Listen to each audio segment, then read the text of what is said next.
So, dear Sangha, the theme of our retreat is, may I know how to nourish the seeds of nourishing the seeds of happiness. And this comes from part of a meditation that we do. It's called the loving kindness meditation. And we meditate in order to be able to wish things for ourselves. And at the same time, we start to do what we wish for ourselves. So we wish, may I know how to nourish the seed of happiness in myself every day. And we know that the future is made up of the present. It's a little bit too loud.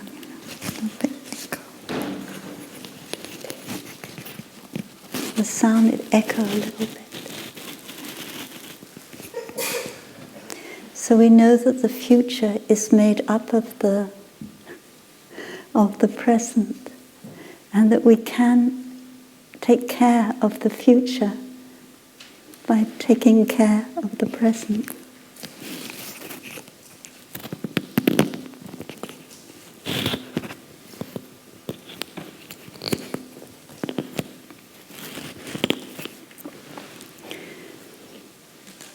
So in our daily life, when we have the opportunity,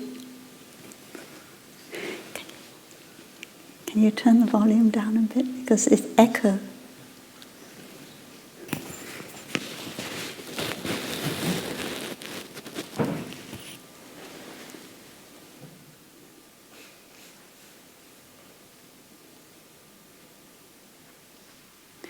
We have the opportunity to be able to, that's better, to store up some wood for our fire in the winter.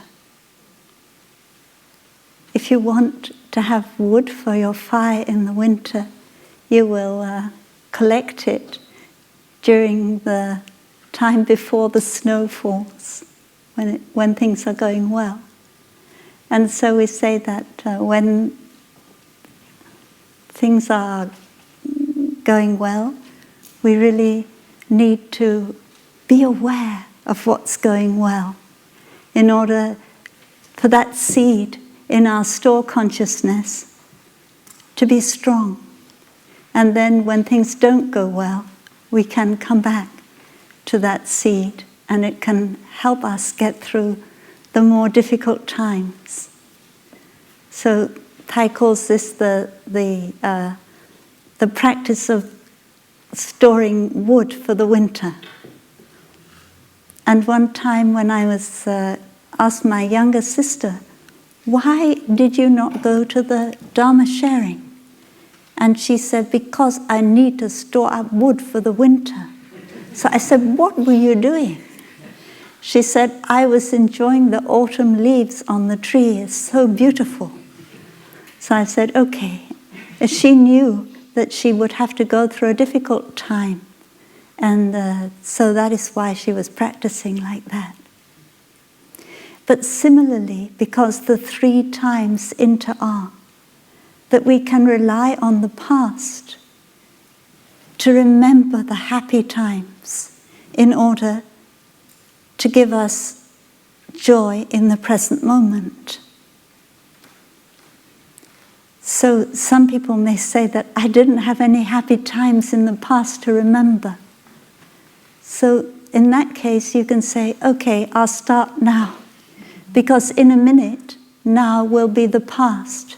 And then you can, if you have made a happy moment a minute ago, then you can use that to help you in the present. So we read the discourse on knowing the better way alone, to be alone. And it says that do not pursue the past. Do not lose yourself in the future.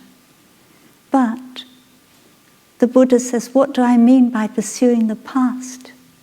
And when you think about the way you were in the past, and you are burdened by that, then that is pursuing the past.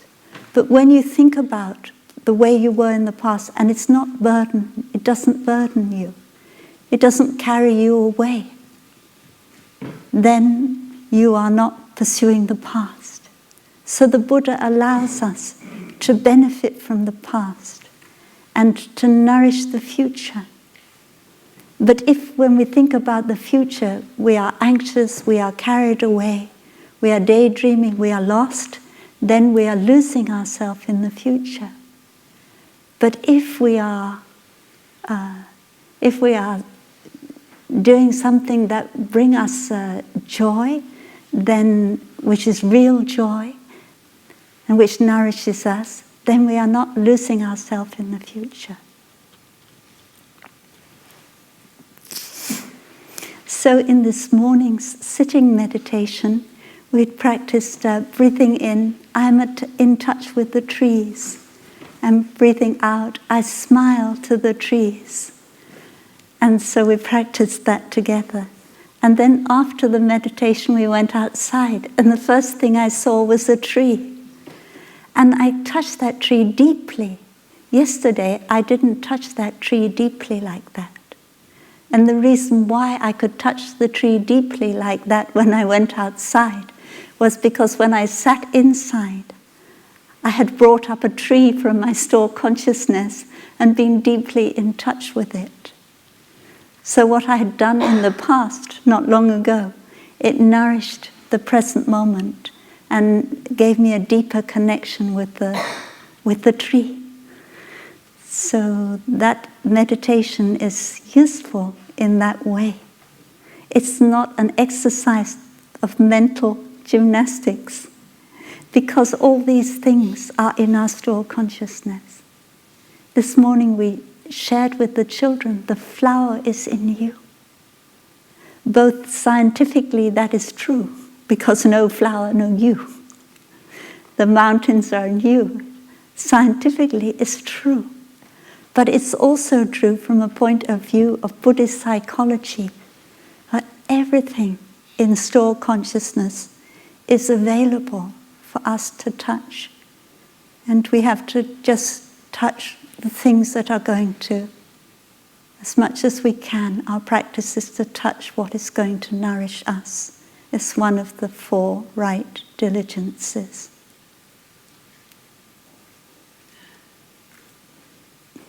Now I'm going to sing you a song, which Thai is a poem that Thai wrote, and somebody put it to music. Thai didn't put it to music.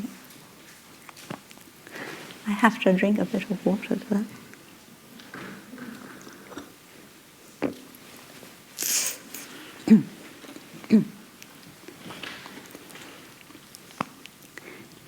Whenever I go to the bathroom, I feel happy.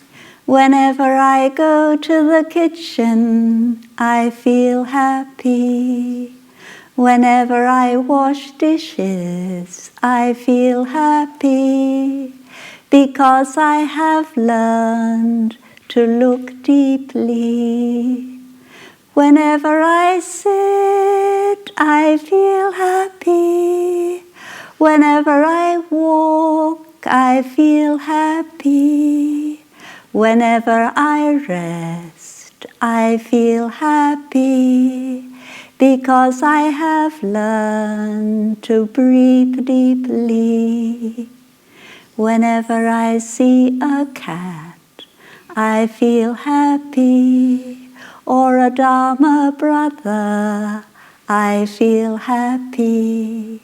Or a Dharma sister, I feel happy, because I have learned to understand a little bit more deeply. So we don't dare to say, because I've learned to understand deeply, a little bit more deeply. So I need to tell you the circumstances under which Thai wrote this poem, and he wrote it for his disciples like me. So some of us are very aware of the environment, And we like to do everything, has to be organic, everything. So sometimes we get a little bit caught up in that.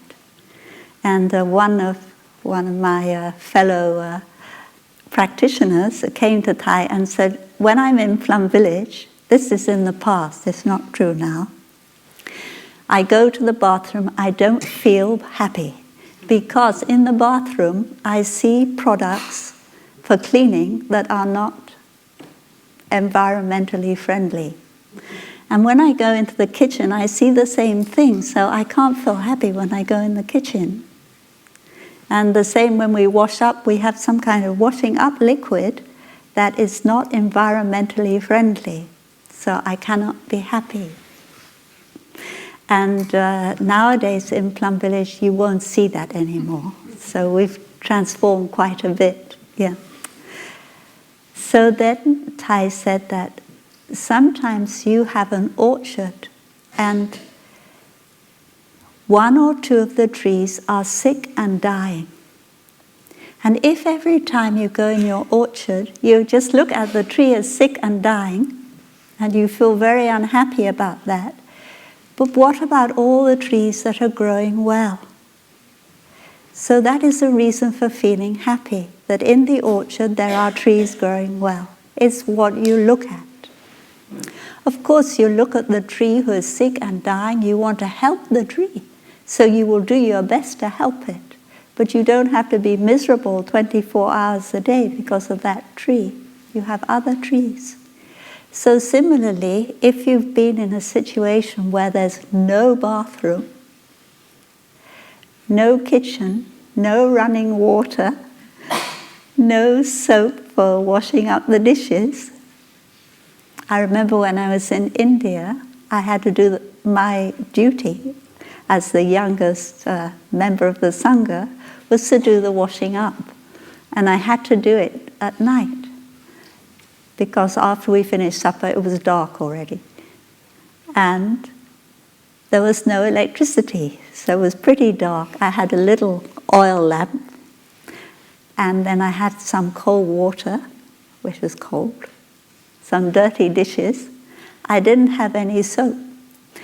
And if the food is sticking to the saucepan, I had to use the ash from the fire as a kind of abrasive to get the dirt off the saucepan. So it's very quite black. My hands are quite black. So when I come in the kitchen and I see that I have warm water, I have washing up liquid, I have a chance to feel happy, because I remember in the past it wasn't like that.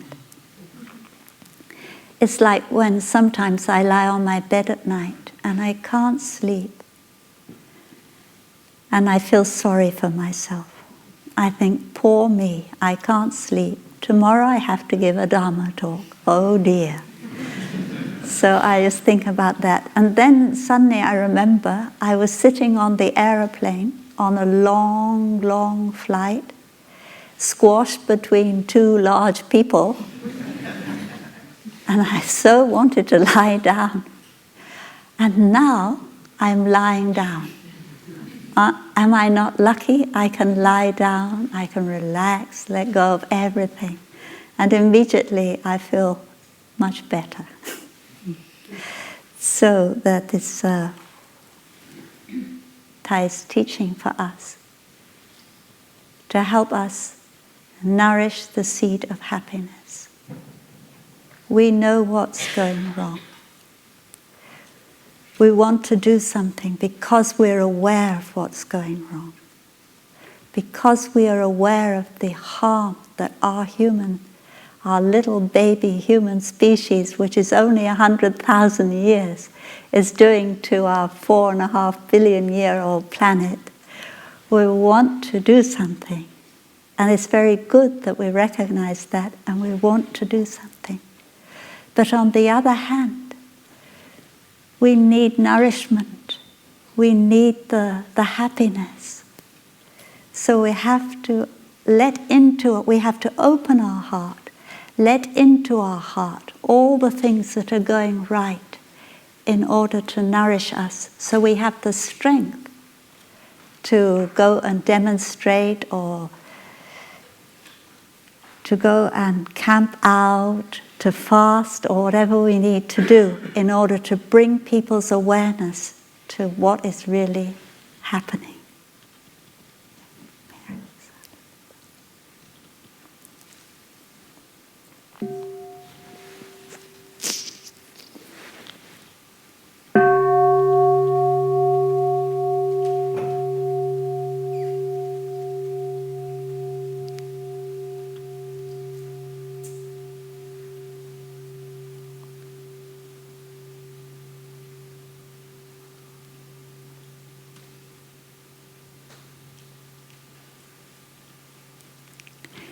And sometimes disasters happen to us as individuals.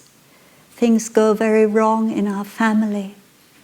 We have a great deal of bereavement to go through. Many difficulties come in our life. And other times, the difficulties are not so much personal in our family, but it's what's happening in the world. What's being done to the environment. Terrorism and anti-terrorism also. There's violence in the world, and that affects us very deeply, even though personally. So we have these times in our life where we have to meet catastrophes. We have to meet real challenges. And we don't know when that time is going to happen. And sometimes we've been practicing for 20 years, 15 years, and suddenly we have a challenge. And it becomes difficult for us to practice. So this could be partly because we haven't stored up enough wood in the past. I think that is true in my case. And that is why now I am determined that I have to water, I have to nourish more the seed of happiness in me. When I first came to Plum Village, it was in 1986, and it was a time when there were still many, many boat people from Vietnam coming to live in Europe as refugees. And they'd lost everything. They'd lost all their material possessions. Not only that, they'd lost their status because their qualifications, which had given them a certain status in Vietnam, were no longer valid. So rather than be a professor in the university, they had to be, do some kind of manual work, which didn't need any qualification. And they'd lost their language, they'd lost their culture. They were scattered as refugees, small number of them in each place, so they really had their culture and their language. And every day they would be forced to speak a language which was very different and very difficult for them. So they had many hardships to go through. And one of the reasons why Thai set up Plum Village in the way that we did set it up in those days was to be a refuge for Vietnamese refugees, so that at least 1 month a year they could come there and they could nourish all the seeds of happiness, which in the other 11 months of the year they didn't have much chance to nourish. So we tried to have everything that was best in the Vietnamese culture. All the festivals, all the food. We had to make greenhouses in order to grow all the vegetables that we needed. And of course the language had to be Vietnamese, because that was a real burden, having to speak a foreign language. So I had to learn Vietnamese. And Thai told me, because I was facilitating a Dharma sharing group, Thai told me that don't encourage people to talk about their difficulties, because it's too much. Now what we have to do is we have to nourish the seeds of happiness.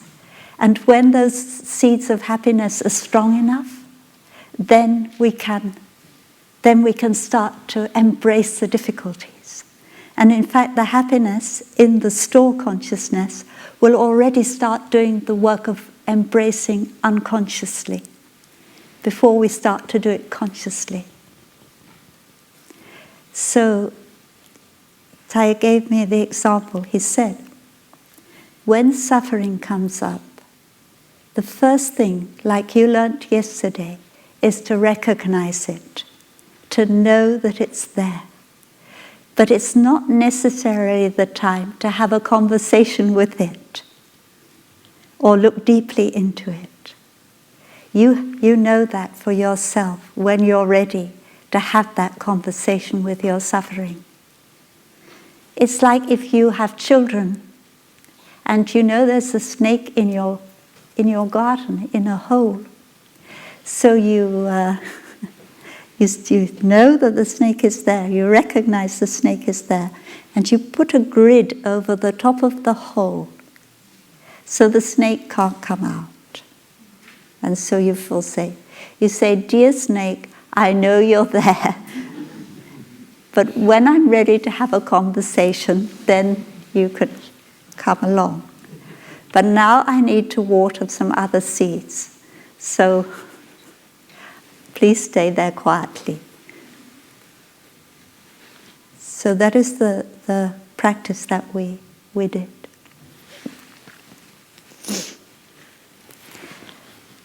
And in the meantime, we give our attention to how we can water the seeds of happiness, how we can nourish the seeds of happiness.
So these are the four things that can nourish what is called Dharma happiness.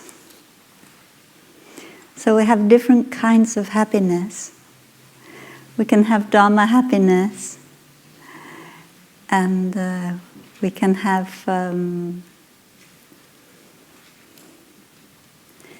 kind of material happiness.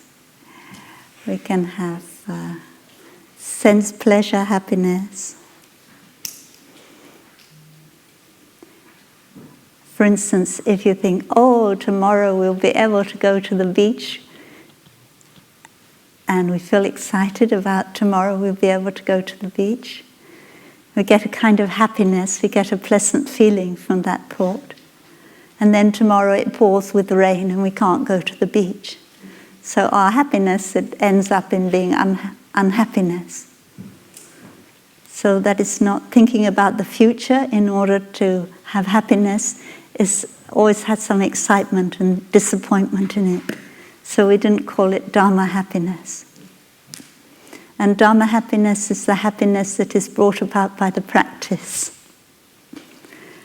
And in the sutra, which is called Being an Island to Yourself, the Buddha talk about Shariputra and Mahamodgalyayana, who just passed away, and he said these were the monks who could really bring people Dharma happiness.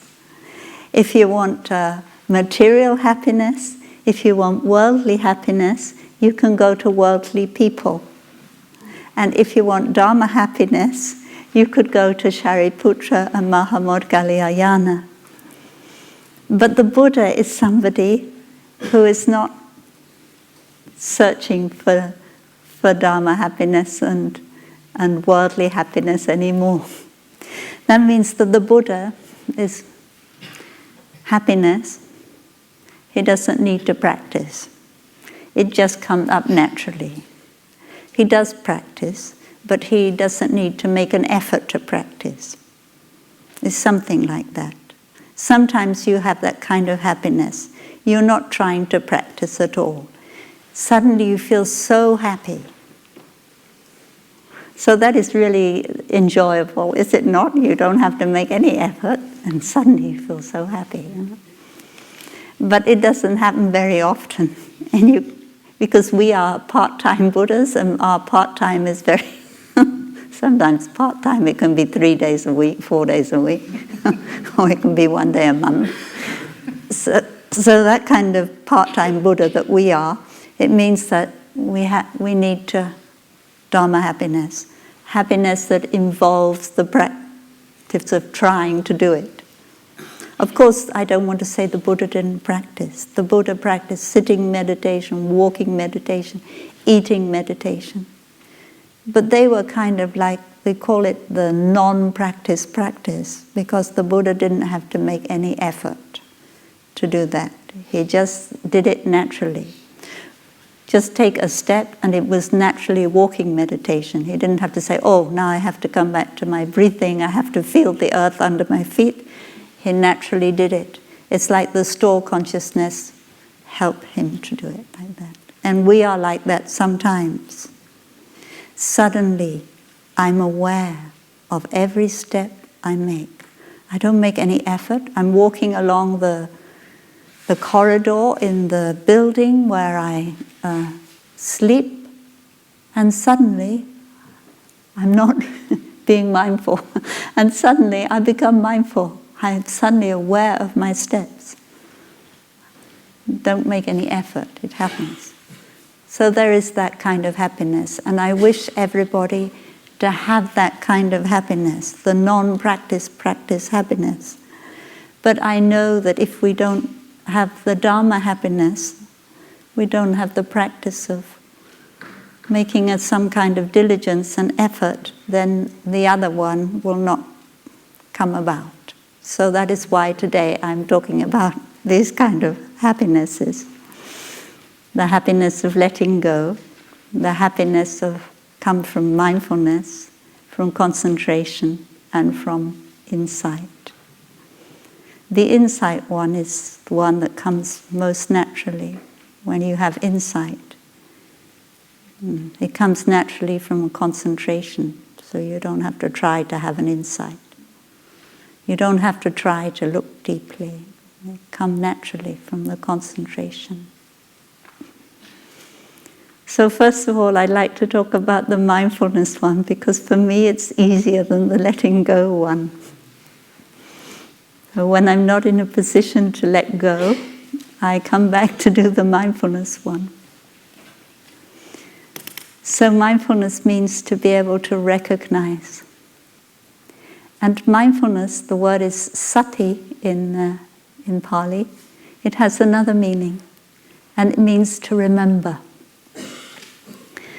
So we use remembering in order to bring us joy and happiness.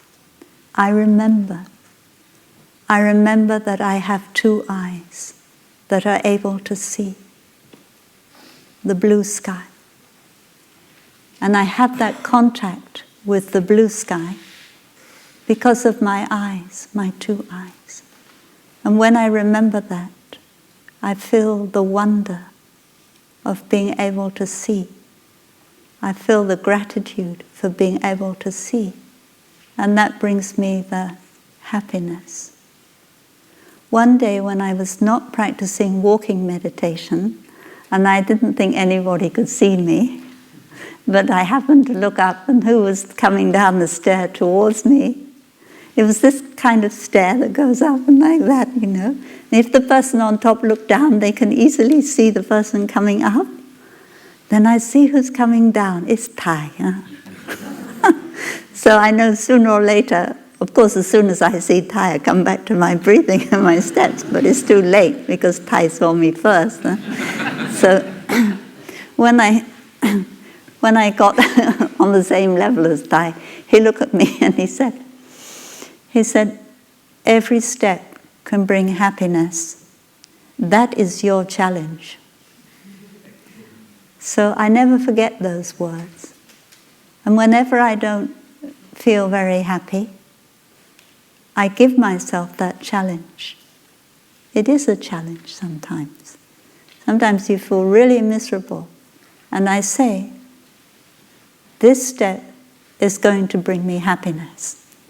I'm going to arrive, and in this step I'm going to arrive. And I arrive, and I arrive. And at first I don't feel really happy. But at least I'm not thinking about what's making me miserable, making myself more miserable. And when I've taken several steps like that, I feel, yes, happiness is possible. Even in these difficult circumstances, I can touch that seed of happiness, which is always there because it inter-is with suffering. So I start having what we call a mixed feeling, some suffering and some happiness at the same time. It's a challenge, but my experience is that when Thai said that, Thai's talking about Thai's real experience, and he's transmitting it to me.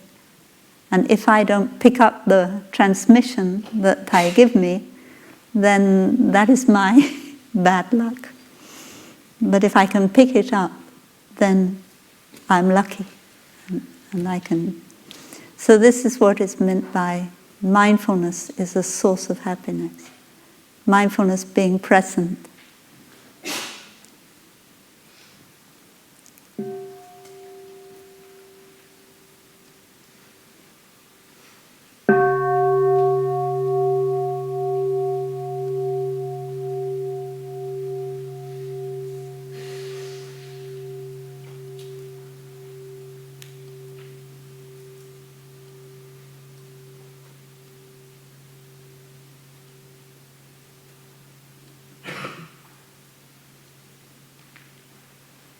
Whenever I walk, I feel happy. Whenever I sit, I feel happy. Whenever I rest, lie on my bed, it's very lucky to be able to do that, I feel happy because I have learned to breathe deeply.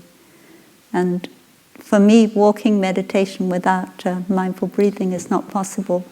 The mindful breathing, it just keeps my body, my mind in my body, so I can feel my body walking.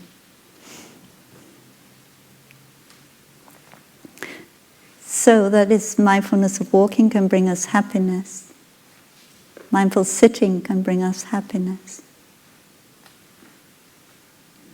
Sometimes you come into the meditation hall, you feel the atmosphere, and you sit, as soon as you sit down, you feel happy. You don't have to make an effort to feel happy. The first breath in and out brings you happiness. That is the support of the Sangha that's made that atmosphere that's so easy for you to feel happy when you sit.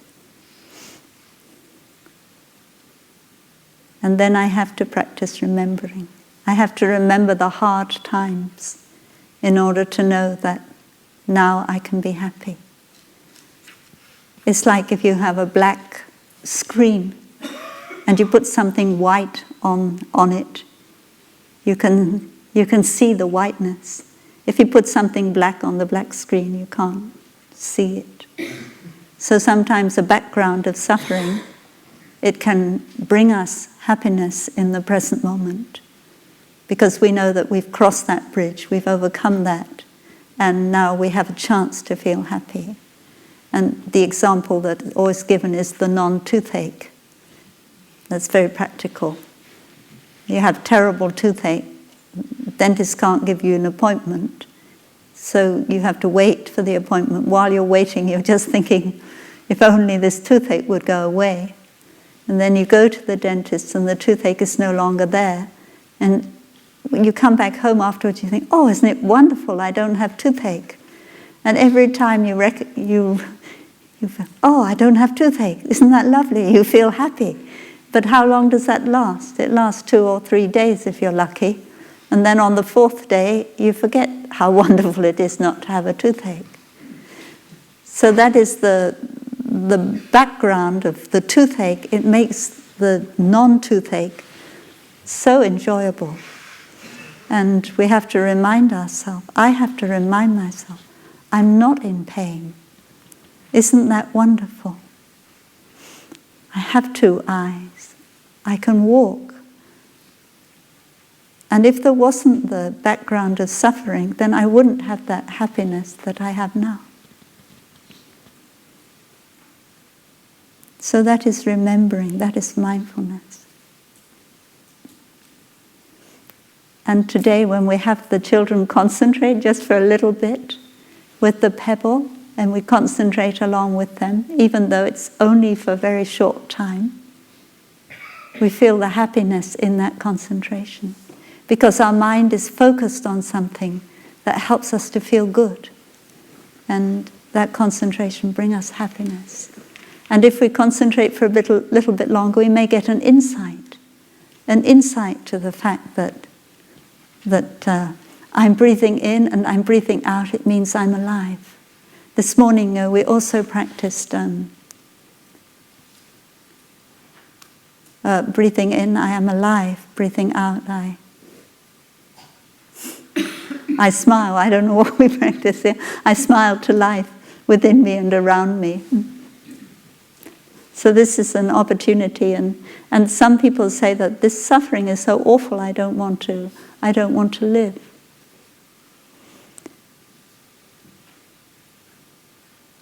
So we need to practice to see that life has so much suffering.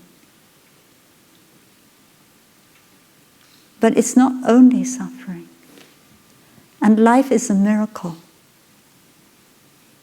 Like when you regard how the planet Earth has developed life and how the probability, how small the probability of life is, and how the sun has to be in exactly the right position with the regard to the Earth in order to make life possible. If the sun was a bit nearer or a bit further away, life wouldn't be possible. And all these causes and conditions have come together to make life. And now I am able to participate in life, then I feel it's something so wonderful. And even if it isn't something that exactly gives me that excited feeling of happiness, that kind of sense pleasure or happiness, it brings me a deep feeling of wonder and happiness that goes along with that feeling of wonder, that feeling of awe, which brings happiness.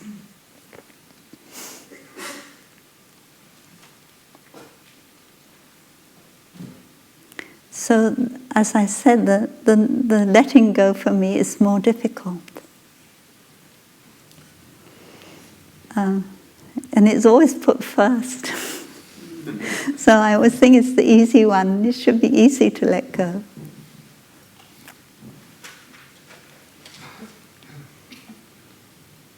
When my father died, it's so difficult for me to let go.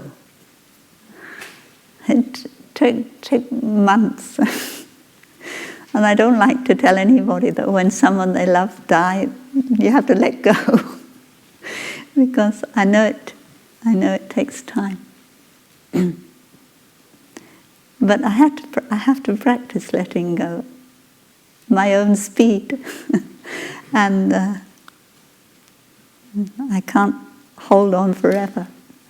When I wrote that song, no coming, no going, no after, no before, I hold you close to me, I release you to be so free.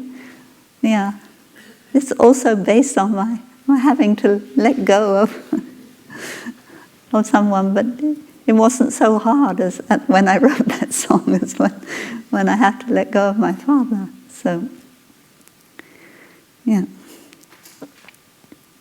And I recognize that sometimes when we practice letting go, we have to practice dying. It's like a kind of dying. And there are times in our life when I think, well, obviously we're dying the whole time. Since I've been sitting here, many cells in my body have died, and in your body also have died. And we haven't organized funeral services for them.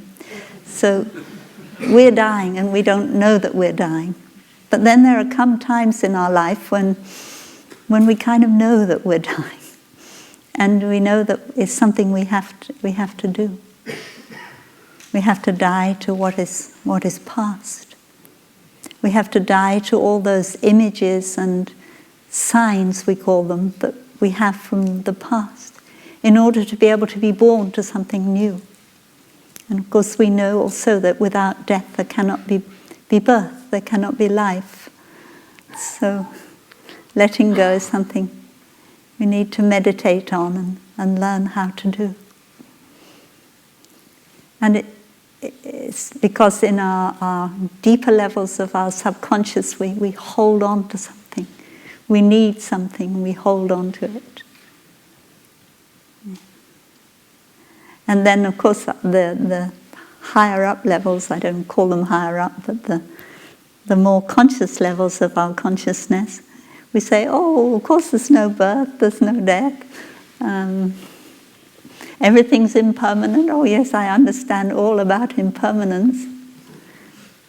But deep down we haven't understood. And our conscious mind, it may work very quickly and know all about impermanence. But impermanence is very quick. It's very quick. And our unconscious mind, our subconscious mind, I don't know, part of our mind, it can't keep up with impermanence. So that is difficult for us to let go.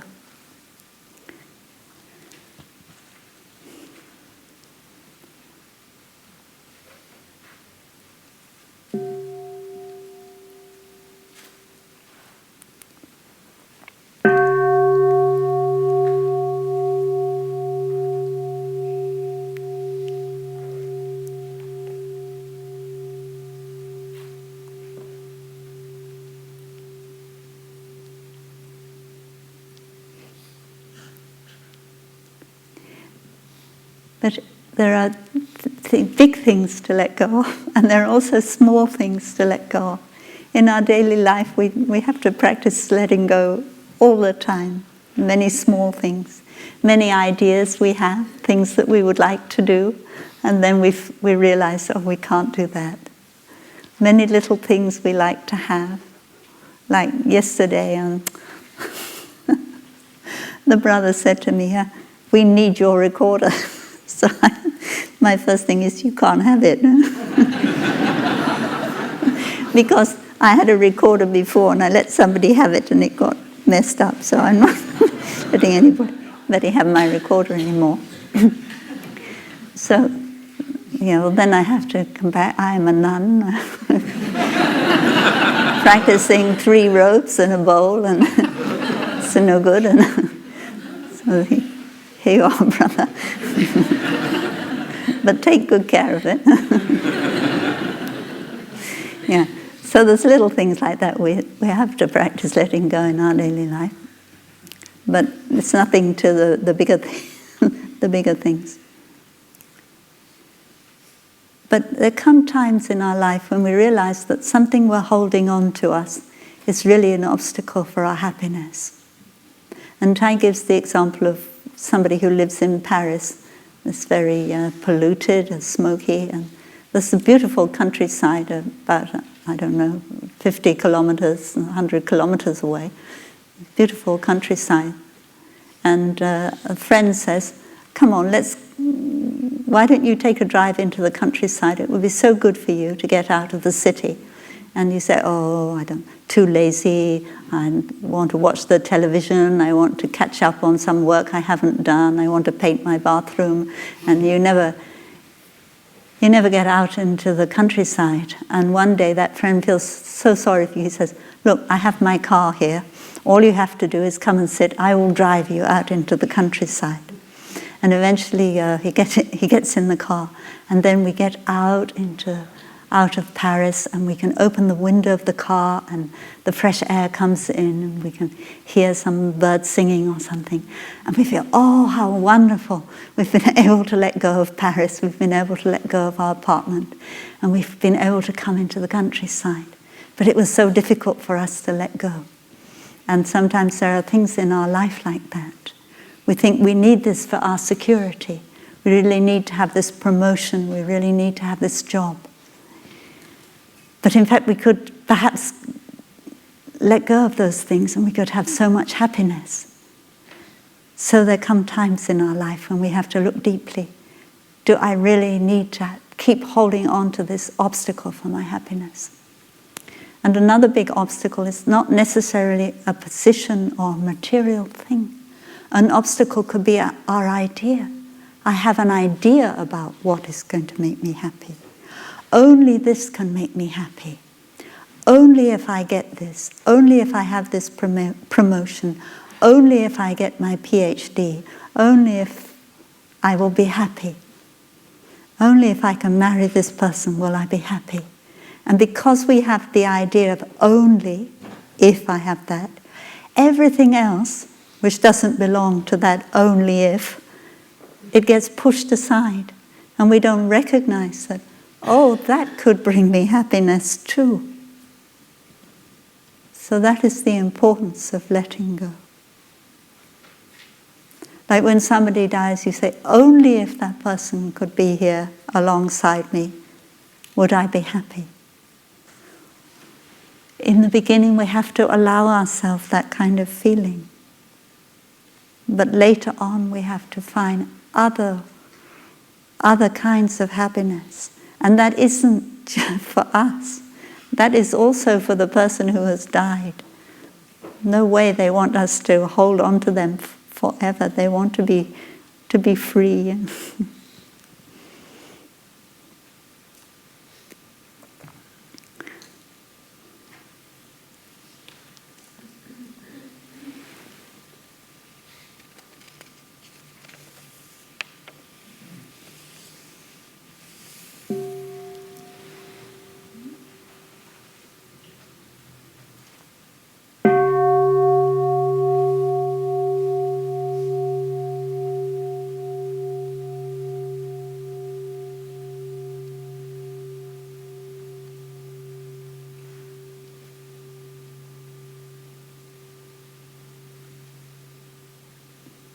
And there are so many things that can bring us happiness. We don't have to buy them. We don't have to go anywhere to get them. So one time, one person said in a Dharma sharing group that this morning I saw the dandelion when I was coming here. I felt so sad. And I said to the dandelion, I'm sorry, dandelion, I can't smile to you today. But tomorrow I will be able to smile to you. So I think that's good. That's good enough. Because we recognize that the dandelion is a miracle, a wonder of life that could bring us much happiness. But at the moment, the seeds of sadness are manifesting so much that we can't smile to the dandelion. But we know that the dandelion will bring us happiness, can bring us happiness. So we promise tomorrow I'll come back and I'll smile to you.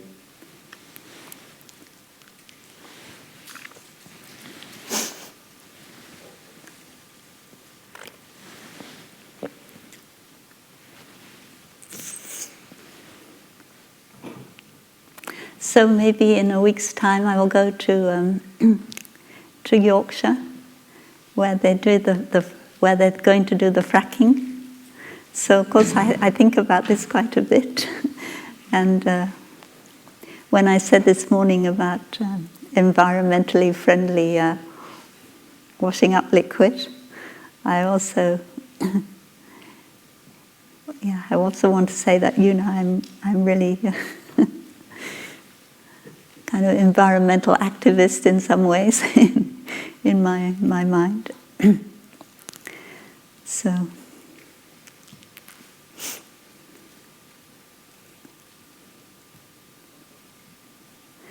one thing that I really need to do, and it's part of the letting go meditation, is the meditation on impermanence.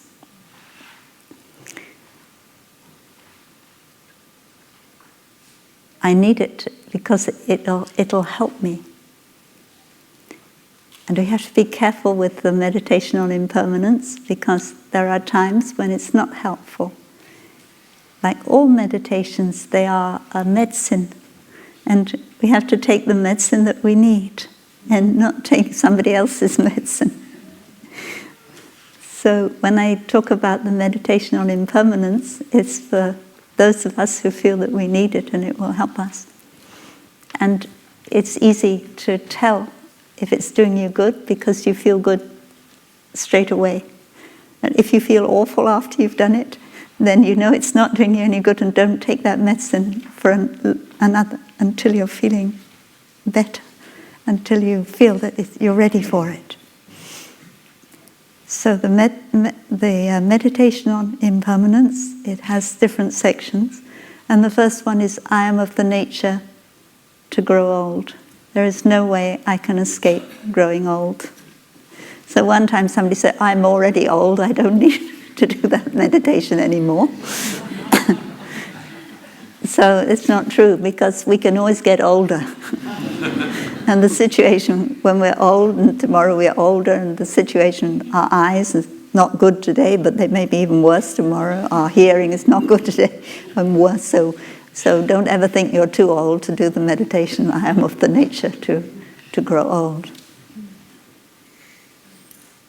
So we observe old people around us and we see that the difficulties they have to go through.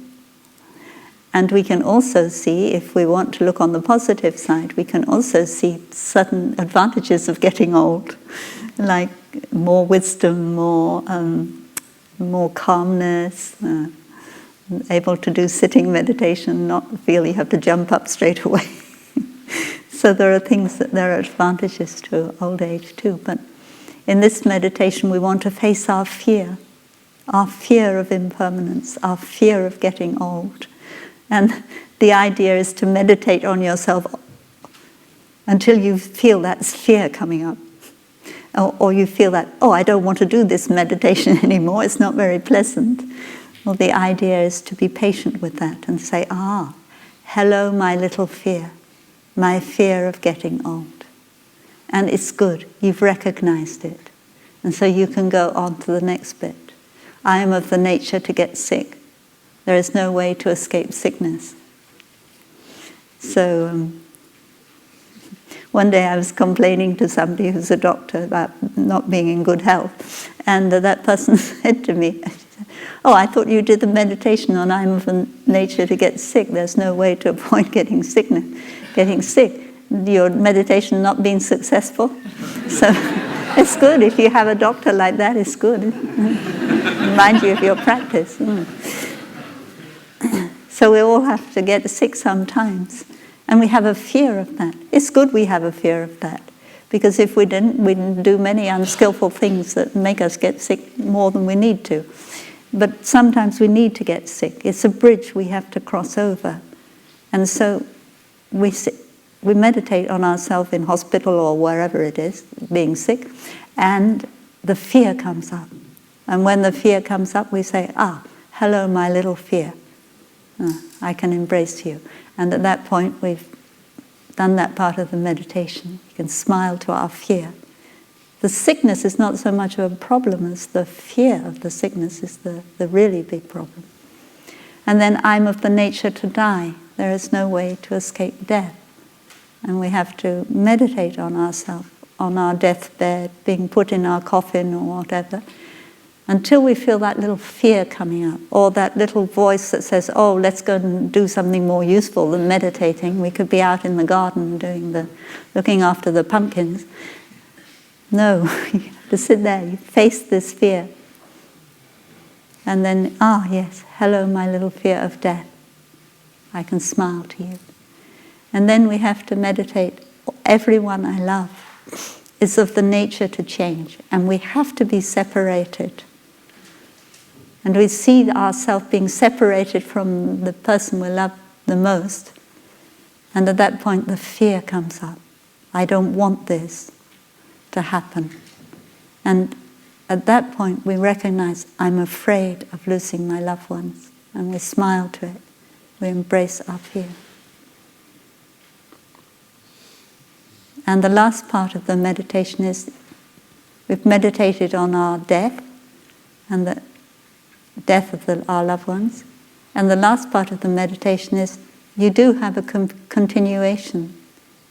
You die, but you continue. You continue as your actions of body, speech, and mind.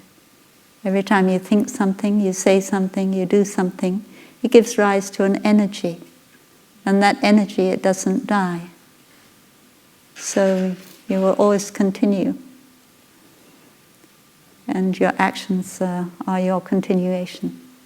So this is to help us to recognize, and when we recognize that, we may be afraid because some of the action we just did is not a very nice continuation, not a very good energy that we sent out.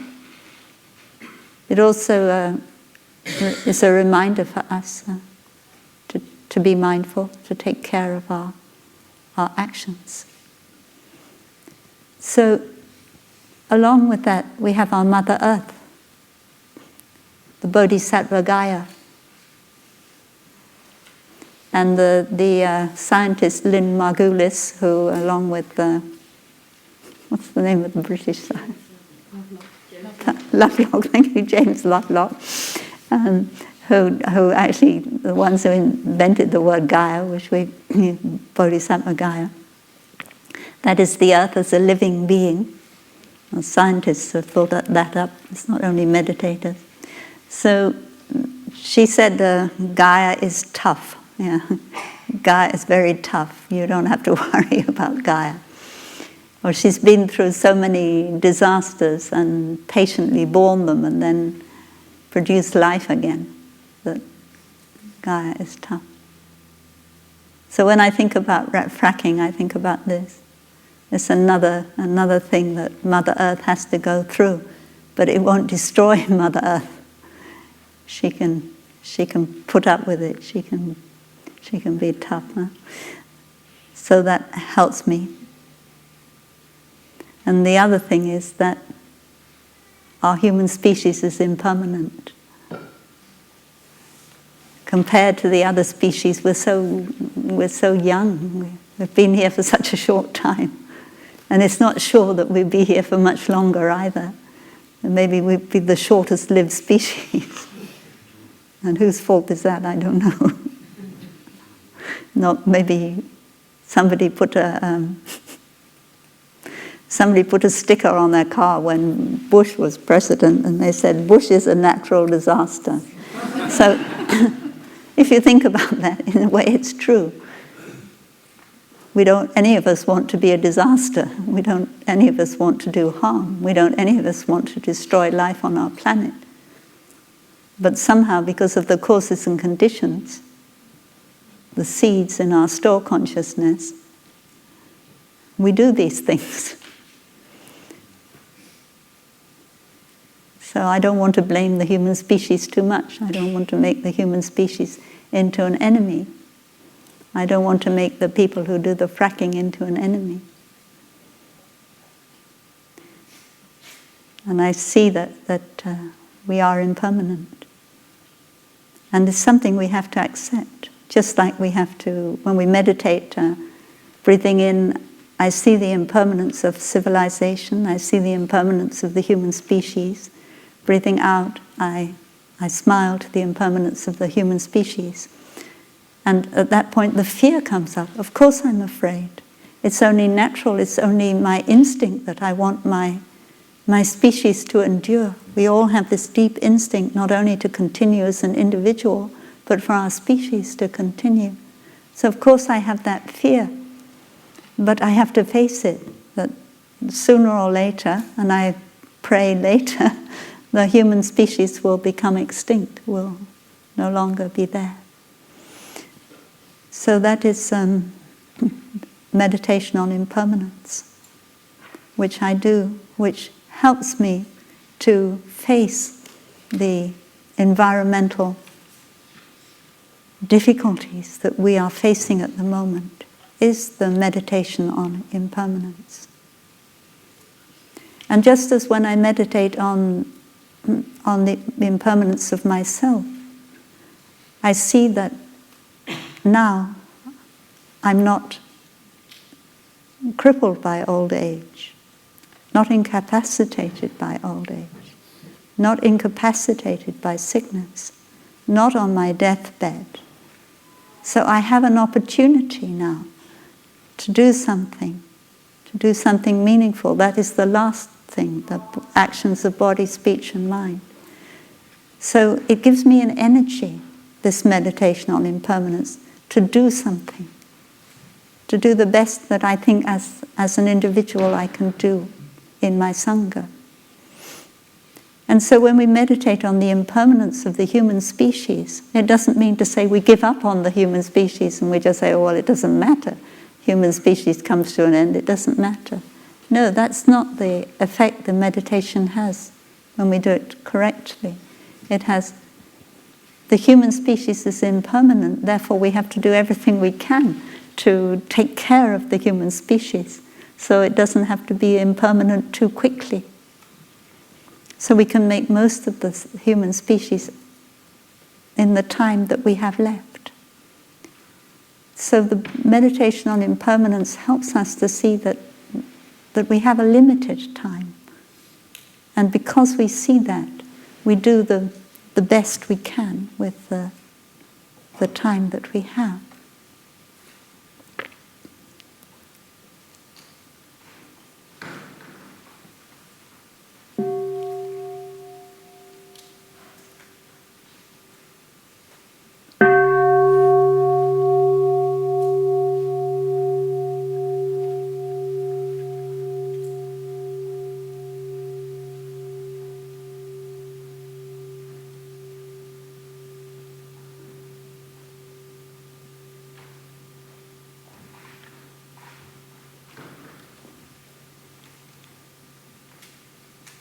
And of course there are the poisonous gases that we pump into the earth, and there are the pollution that we that we will make by having more oil, the global warming, the greenhouse gases and things. These pollutions that we see as outside of ourselves, but of course they come back and they destroy us also, but we see them as outside. But we also have the pollutions of our mind, the craving, the greed, the hatred, and the ignorance as our own inner pollutions, as well as the out. And we can see clearly the connection between the greed, the hatred, and the ignorance, and the pollution that is all around us. The two things are connected.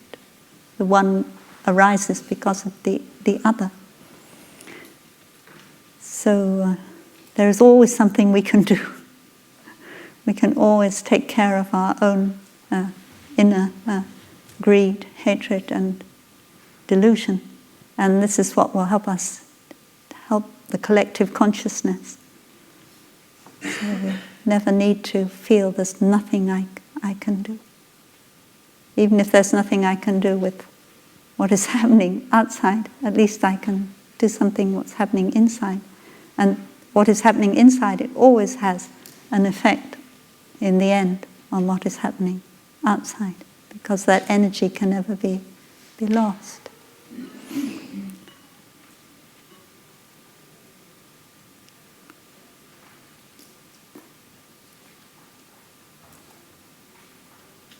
And also one saving grace that we have is the Sangha. Because we, together in the Sangha, we're producing enough energy of peace, enough energy of happiness, and that energy is able to embrace us and also embrace other new people who come to it.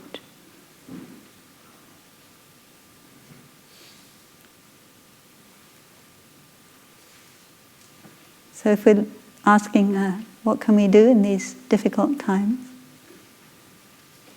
first of all we take care of our own happiness. We make sure we get enough nourishment from real joy. And second thing, we do it together. We do it with others. We do it with the Sangha. And then together as the Sangha we can do actions. We can go out and demonstrate. We can try and educate those around us by our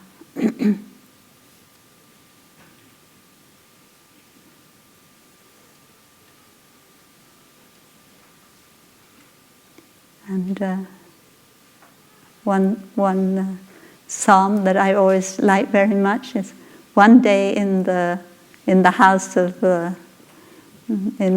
God is better than 1,000 days.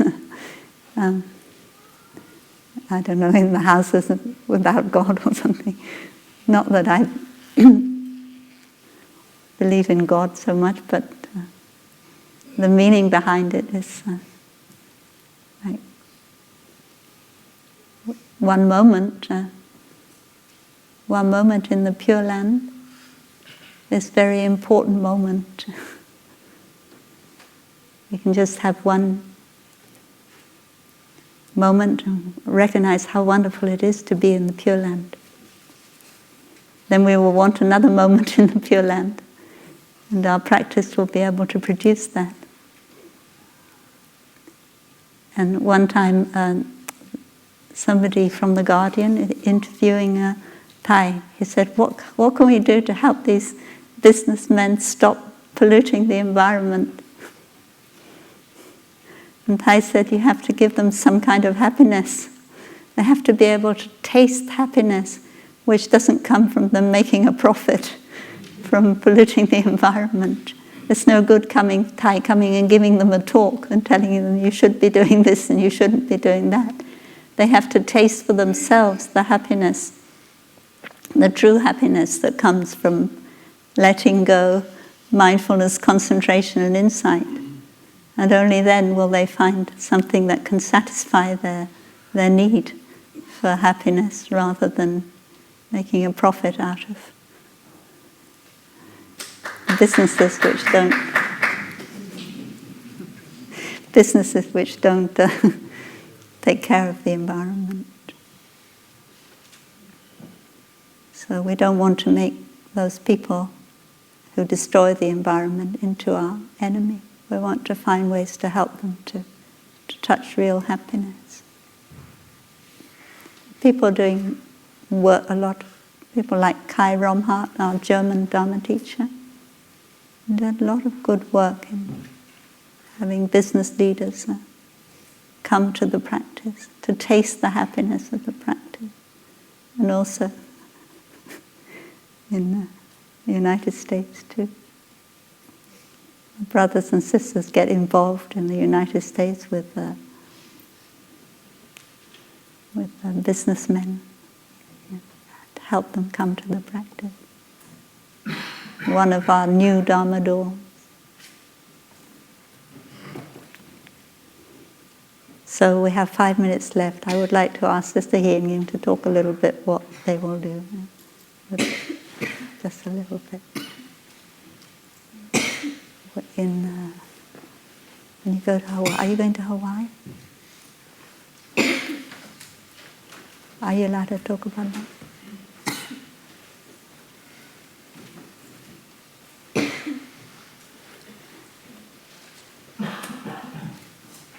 Only 5 minutes.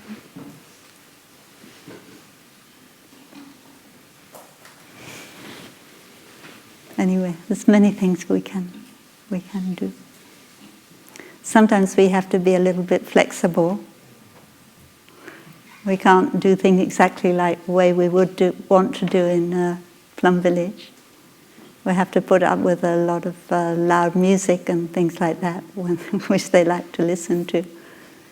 But in the end, we can make requests. Each time we get more Dharma happiness to more people.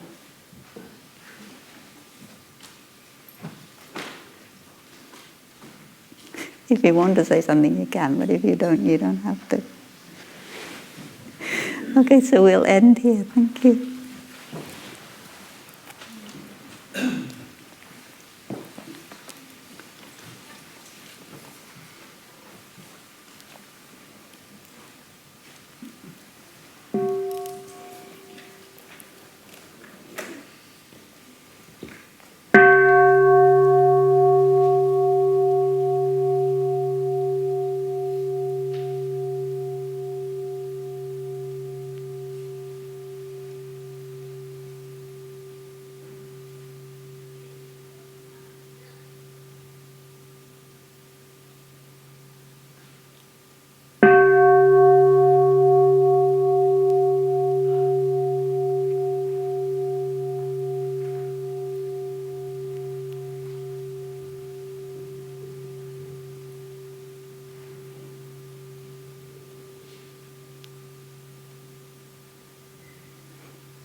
Dear Sangha, I'm sorry.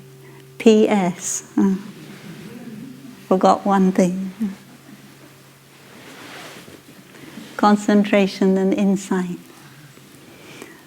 So many people they ask, looking deeply. If your legs are tired sitting, you can undo your cross-leg position. So. Concentration, it means, to me, looking deeply and insight, it means I plant a seed. I want to know what can I do to help, for instance. Or what can I do in a certain situation? I want to know that. I want to look. So, concentrating, I just put that seed in my store consciousness. And I don't try and think about it in my... Looking deeply to me is not thinking about something intellectually. So I want to give it time. Looking deeply to me means giving something time to mature. And I don't know how long it'll take. The causes and conditions have to be right also. So during the time when I'm looking deeply, I'm not actually looking at the problem that needs solving. I'm just living my life deeply with mindfulness. And then from time to time, I look at that seed again and see, has it changed? To have another way of looking at that seed than I did before. And then I let it just go back again. And one day when I'm doing something like cleaning my teeth, I'm not thinking about it at all, I'm not doing meditation, then something will come up and I will have an insight into this matter and I will know what to do or not to do. And until that insight arises, I don't do anything. Until I see clearly the way ahead, it's better not to change anything, to do anything.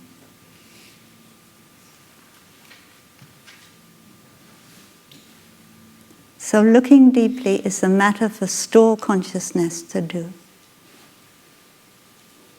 And Thai gives the example is that you meet somebody in the street, you don't remember their name, you try very hard to remember their name, think, what is that person's name, what is that person's name? Actually, it won't help you to remember, but you're annoyed with yourself for not remembering, so you keep wanting to know. And then you say, okay, forget it. And then the next morning you wake up, and when you're cleaning your teeth, suddenly that person's name comes up. So to me, insight is more like that. Not worrying a lot up here with that brain, but just knowing that that is there in your store consciousness. Living your life mindfully and deeply. And then one day, having put the question, then the answer will appear. And that is a chance for us to take another step.